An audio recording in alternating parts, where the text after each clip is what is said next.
And then support or oppose judicial candidates. No in the church, but yes for the pastor. Pastor has that right. Now the pastors today are scared to death that the government's going to come down on them and they lose their incorporation of the church and maybe fined somehow by IRS. And that is terrible. And we've got a lot of people like Liberty Counsel and all of them are saying the pastor should not be afraid of these things. Matter of fact, if the pastor gets caught on some of these things, legal counsel, legal representatives, they have 40 volunteer attorneys that will take their case and will help them fight their battle if they have a case over it. Do you know about the cases? I understand there's just a very, very few cases. That's it, see? You know why? Because the pastors are afraid. Yeah. In our modern lifetime. Right, yeah.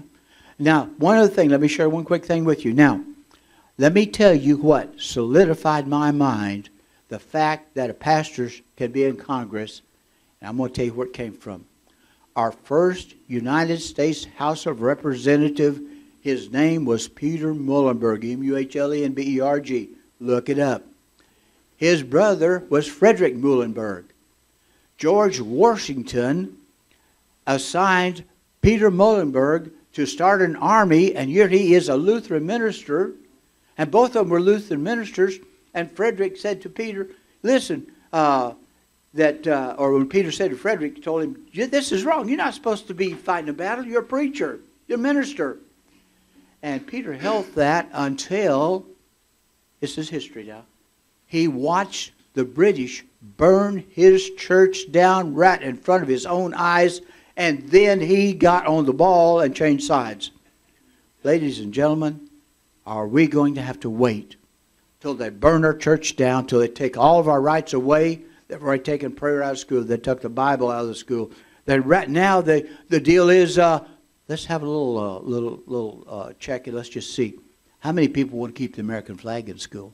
They want to take the American flag out of the school. That just can't happen. We've got to have to stand. We have to learn. And I think educating the people is part of it. In my opinion, educating the churches. And that's what I set out to do for 9 months. I campaigned in the church. Time after time, I talked to pastors. I encouraged the pastors to take a stand. Very few of them did. But I tell you what, the pastor over at Hooks Baptist Church, what's his name? Bob what? He took a stand. He has a regular program on Wednesday mornings that he preaches and teaches over the radio station. Well, listen, y'all. We've got to take a stand. It starts in the church. There are preachers in the church back when it started. Why can't there be preachers the preachers in the churches and preachers in the Congress? Back when it started, what's wrong with them being there today? There's nothing. To me, it's perfectly normal. We ought to have pastors in Congress. We ought to have laymen. And we ought to have all Christian people in Congress. And that's what the Patriot Movement is all about, is having conservative, physical, responsible Christian in office, helping to represent us to see our country doesn't go the wrong direction. And I'm proud of you guys as Miller County Patriots, because you guys are doing a good job. And it shows it because you're getting something done. And if you weren't here tonight and you weren't taking part in this, you wouldn't be getting anything done, and we'd be right back where we are.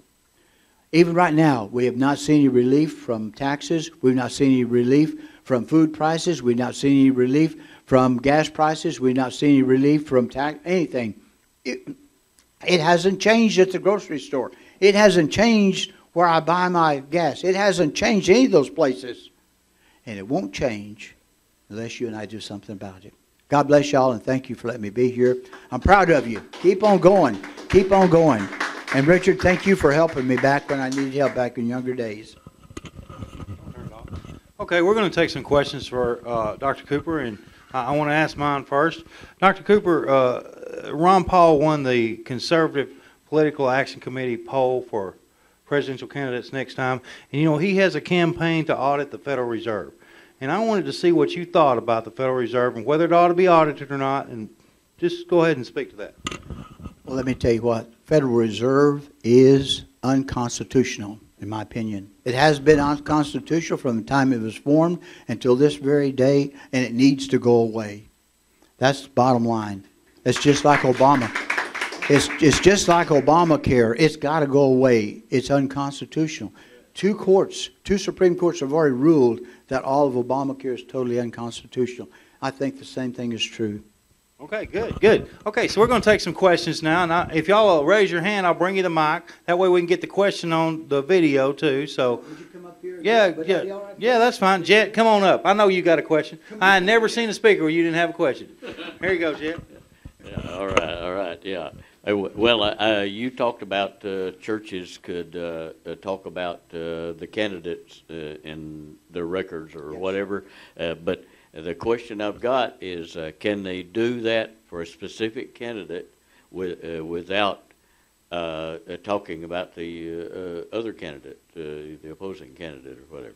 Basically, it's set up to where that you invite them all to come, and if only one comes, that's no problem. But they all should answer the same questions. I mean, you ask them a question, and you can answer it right there. But the deal is set up to where you need to invite all of them, and most times, not all of them are going to come to church anyway.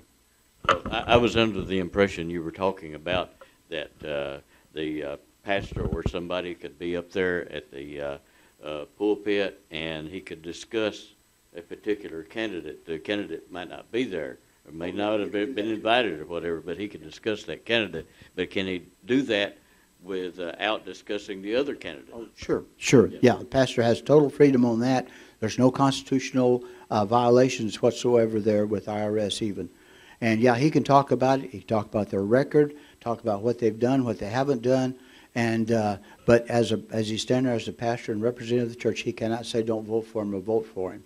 But as a pastor, when he goes off that pulpit and he walks off, he says, my personal opinion is I ain't voting for that guy. That's illegal.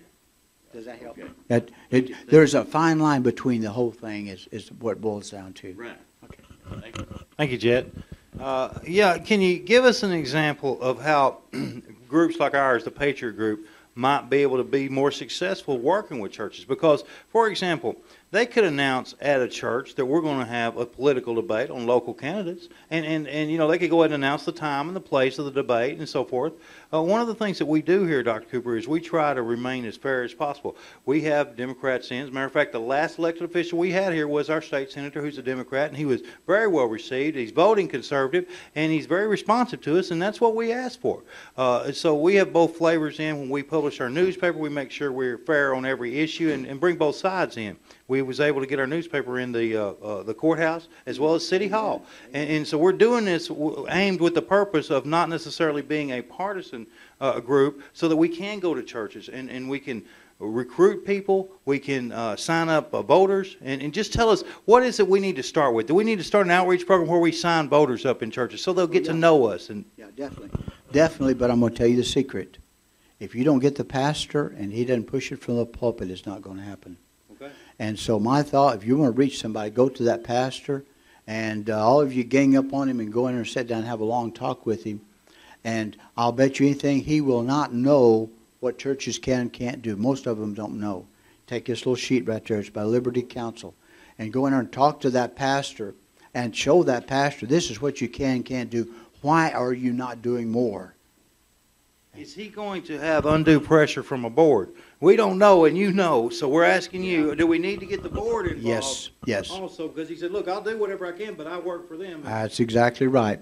One of the pastors that I dealt with, matter of fact, he had that very same thing happen. He had a large Democratic population in his church, and so he is walking kind of a narrow line there, but he's still entitled to his opinion and to do what he thinks is right apart from the church. But, yes, the board is key. You got a group of deacons, you got a group of elders or whatever it is that's governing your church. It's key to go to them.